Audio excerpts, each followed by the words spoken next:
আজকের আয়োজনে তৈরি করে দেখাবো বাংলাদেশি মুড়ি ঘন্টর রেসিপি। হ্যালো এভরিওয়ান, আসসালামু আলাইকুম। আমন্ত্রণ জানাচ্ছি লিজাস কিচেন থেকে মুড়ি ঘন্টর রেসিপিটি দেখার জন্য। আশা করছি আপনাদের কাছে খুবই ভালো লাগবে। চলুন শেয়ার করি কথা না বাড়িয়ে। এখানে আমি একটা বাটি নিয়ে নিয়েছি।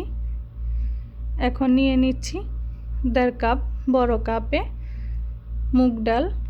মুগ ডালগুলোকে এখন আমি ভেজে নেব একটু।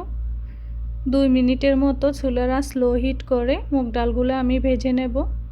হাই হিট করে দিলে পুড়ে যাবে মুগ ডালগুলো, একটু ভেজে নিলেই হবে মিডিয়াম করে। এই তো আমি নেড়ে ছেড়ে ডালগুলো ভেজে নিয়েছি। এখন আমি একটা বাটিতে ঢেলে নেব। ডালগুলোকে আমি একটা বাটিতে ঢেলে নিচ্ছি। এখন পরিমাণ মতো পানি দিয়ে 30 মিনিটের মতো ভিজিয়ে রাখবো। এতে করে ফুলে ডাবল হয়ে যাবে, সিদ্ধ হতেও কম সময় লাগবে ডালগুলা। এর ফাঁকে আমি মাছের মাথাটা হলুদ আর লবণ দিয়ে ভালো করে ধুয়ে পরিষ্কার করে নিয়েছি। মাছের মাথাটা আমি ছোট টুকরা করে কেটে নিয়েছি, আস্ত রাখি নাই। সাথে একটা লেজ নিয়েছি, এটা আমি ভেজে রেখে দেব। মাছগুলা ভাজার জন্য হলুদের গুঁড়া, মরিচের গুঁড়া আর স্বাদ মতো লবণ দিয়ে মেখে নিচ্ছি। মেখে আমি এখন ভেজে নেব মুড়ি ঘন্ট করার জন্য। চুলায় একটি ফ্রাই প্যান বসিয়ে দিলাম মাছগুলা ভাজার জন্য। পরিমাণ মতো সরিষার তেল দিয়ে দিচ্ছি। আপনারা চাইলে সয়াবিন তেল দিয়েও ভেজে নিতে পারেন। তেলগুলা গরম হওয়ার পরে আমি মাছের মাথা টুকরাগুলা দিয়ে দিচ্ছি এক এক করে সবগুলা।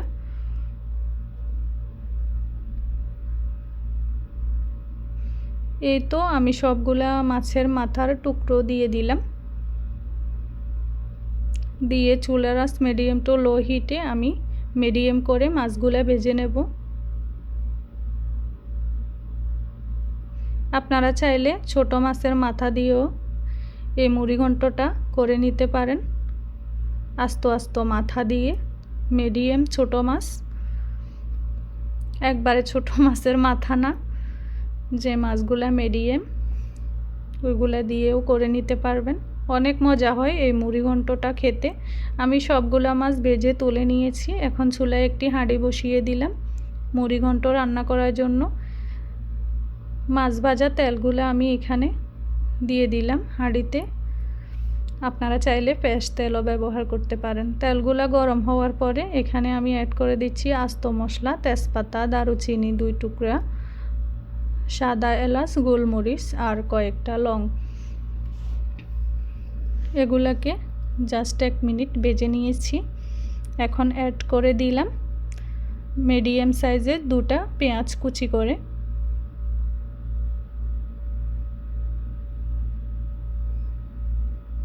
নেড়ে ছেড়ে একটু ভেজে নিচ্ছি পেঁয়াজগুলা। এই তো 2 মিনিট ভাজার পরে আমি অ্যাড করে দিলাম আদা রসুন পেস্ট 2 চামচ। নেড়ে ছেড়ে মিশিয়ে নিচ্ছি পেঁয়াজের সঙ্গে। এই পর্যায়ে চুলার আঁচ লো হিটে রাখতে হবে।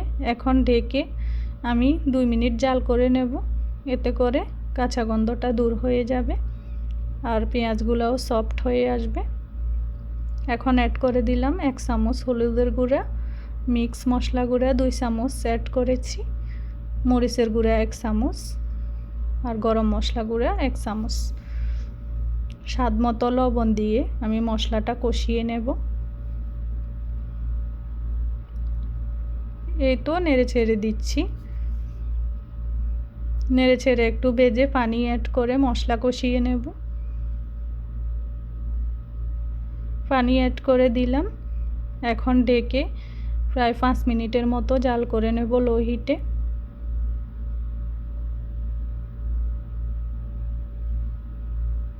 পাঁচ মিনিট জাল করার পরে আবারও একটু নেড়ে ছেড়ে দিচ্ছি।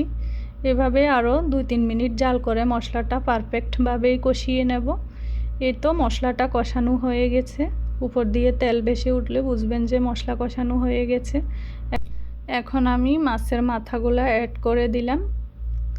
অ্যাড করে মাছের মাথাগুলো একটু কষিয়ে নেব নেড়ে ছেড়ে। এই পর্যায়ে চুলাটা স্লো হিটে রাখতে হবে। এখন ঢেকে দিলাম, ডেকে 2-3 মিনিট জাল করার পরে ফিরে আসলাম, নেড়ে ছেড়ে দিচ্ছি। এই পর্যায়ে আমি অ্যাড করে দেব ভিজিয়ে রাখা মুগ ডালগুলো। দেখেন ফুলে ডাবল হয়ে গেছে। এখন আমি মাছের মাথার সঙ্গে মুগ ডালগুলা মিশিয়ে নেড়েচেড়ে ভেজে নেব।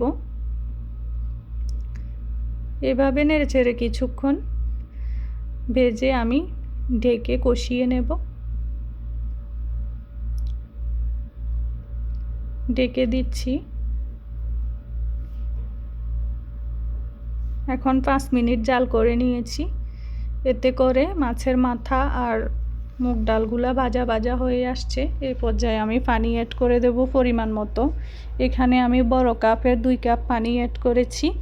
বেশি পানি অ্যাড করলে একবারে ডালগুলা সিদ্ধ হয়ে যাবে, ডাল হয়ে যাবে নরম হয়ে। পানিগুলা ফুটার পরে আমি অ্যাড করে দিলাম কয়েকটা কাঁচামরিচ। এখন ডালগুলা ফুটে গেছে আস্তে আস্তে। আমি এভাবেই আস্তে আস্তে রাখবো, একবারে নরম করব না, এতে করে মুড়িঘণ্ট খেতে ভালো লাগে না। এখন আমি নামিয়ে নেব, আর একটু ঝোল ঝোল রাখবো, পরে নামানোর পরে একদম মাখা মাখা হয়ে যাবে। এই তো আমি সার্ভ করে নিয়েছি খাওয়ার জন্য। আশা করছি আপনাদের কাছে খুবই ভালো লেগেছে। আমার কাছেও অনেক ভালো লেগেছিল এই মুড়িঘণ্টটা। এটা বাংলাদেশে অনেকের জনপ্রিয় খাবার, আমার কাছেও অনেক ভালো লাগে। সবাই ভালো থাকবেন আর বাসায় ট্রাই করবেন। আবারও হাজির হব নতুন কোনো রেসিপি নিয়ে। আল্লাহ হাফেজ।